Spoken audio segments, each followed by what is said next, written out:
In the blistering summer of 1874, near the edge of a forgotten desert plain where dust storms roared like angry ghosts, lived a poor rancher named Eli Monroe, a man with sunburnt skin, torn clothes, and a heart far larger than the patch of dying land he called home.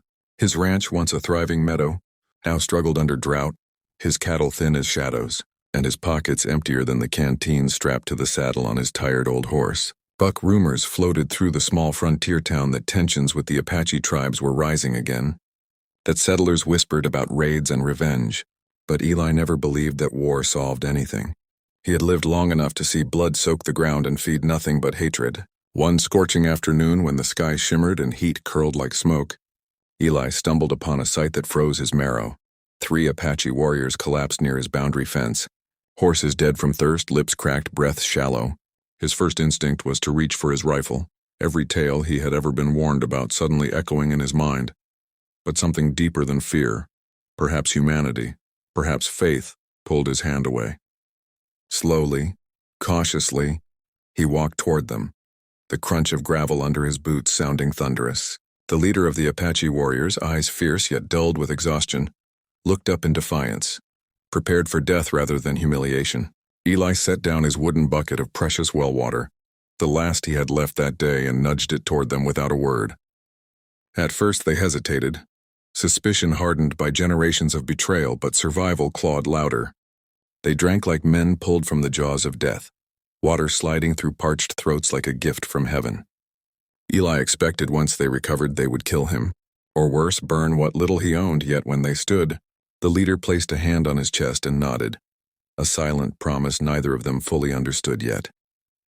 The next day, chaos erupted in the settlement when word spread that Apache warriors were seen close to town, and every rifleman armed himself, ready to take lives before losing their own.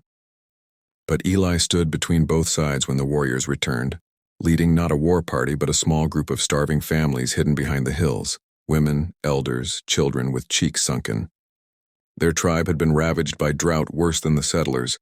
Game disappeared, rivers turned to cracked veins across the desert. Eli did something no one expected. He offered his well, the only source of water for miles, and invited them to drink. The settlers argued, spitting anger and fear into dusty wind, but the rancher spoke from the very soul of humanity. "If we can't share water," he said, "then war's already won, and it beat us from inside."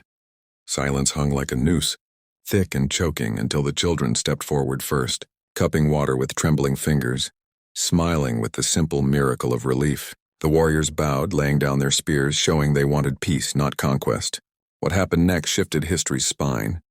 The Apache leader, whose name was Keho, revealed that deep in the canyons ran a hidden spring, a secret known only to his ancestors, but he offered to lead the settlers there, if they vowed never to hunt or harm his people again.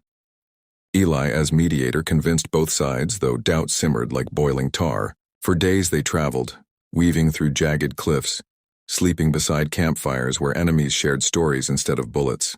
Trust bloomed slowly, awkwardly, like wildflowers from cracked stone. In the nights when crickets sang, Keho told Eli how the Apache saw the land as family, how water was sacred blood of earth. Eli confessed how poverty had gnawed his spirit, how war stole his brother long before bullets found him. By the 5th day's dawn they reached the canyon, a breathtaking sight of clear water pouring from smooth rock surrounded by greenery no settler had ever imagined. The settlers cried at the miracle. Cattle drank greedily. Children splashed for the first time in months. It was then, when laughter echoed, that gunfire suddenly cracked through the canyon. Rogue militias who hated peace, men who believed war and domination were destiny. Chaos screamed through dust. Settlers dove for safety. Apache warriors scrambled to shield their families, and Eli ran to stand between both forces.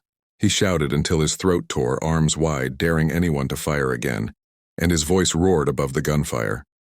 "Enough! How many graves do you need before you're satisfied?" His bravery struck harder than bullets. The militias hesitated, then lowered their rifles when they saw the Apache warriors were defending not land, but life. Slowly, like a fever breaking, violence evaporated into shame. After negotiations overseen by Eli, treaties were signed that very week. Land and water were shared, boundaries respected, trade routes established. Throughout months, both communities flourished. Crops grew taller, Cattle regained strength. Apache craftsmanship traded for tools and grain. Eli's tiny ranch became a symbol. The day war changed forever, not by force, but by a poor man's bucket of water. And when Eli passed years later, both Apache and settlers carved onto stone words that would echo in history. He gave water when others gave fear. Generations would tell the story of how kindness quenched flames gunpowder never could. So if you are listening to this now, remember, there is power in choosing peace over chaos, compassion over violence, and humanity over hate. And if you believe stories like this deserve to be heard by the world, stories that inspire, heal, and remind us of who we must be, then don't forget 2 weeks passed since the day the canyon spring was discovered, and peace settled over the land like a long-awaited rain.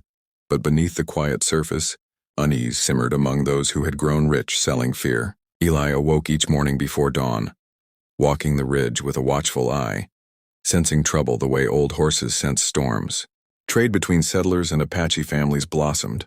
Colorful blankets draped across porches and smoked venison hung beside beef in kitchens once divided by hatred. Children from both sides now played in dusty fields, their laughter weaving a fragile bridge between two worlds. Yet rumors coiled like rattlesnakes, whispers that an influential cattle baron, Silas Brant, despised the treaty, claiming that sharing the spring weakened the settlers and strengthened savages. One evening, as orange twilight bled across the sky, Kehoe met Eli by the well, troubled shadows beneath his eyes. He revealed that scouts spotted Brant's hired guns gathering near the foothills, plotting to seize the canyon and blame the Apache. Eli's heart thudded. He knew one spark could reignite a wildfire that would burn generations. Together, they rallied both communities to stand guard, not with weapons pointed, but with resolve unbreakable. When Brant's riders thundered in at midnight expecting chaos and war, they instead found settlers and Apache shoulder to shoulder, torches lighting their determined faces.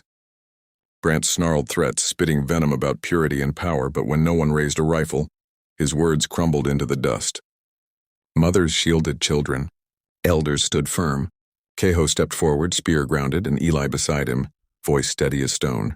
"You can kill us," Eli said, "but you can't kill what we built." The men behind Brant faltered. Fear had always been their master.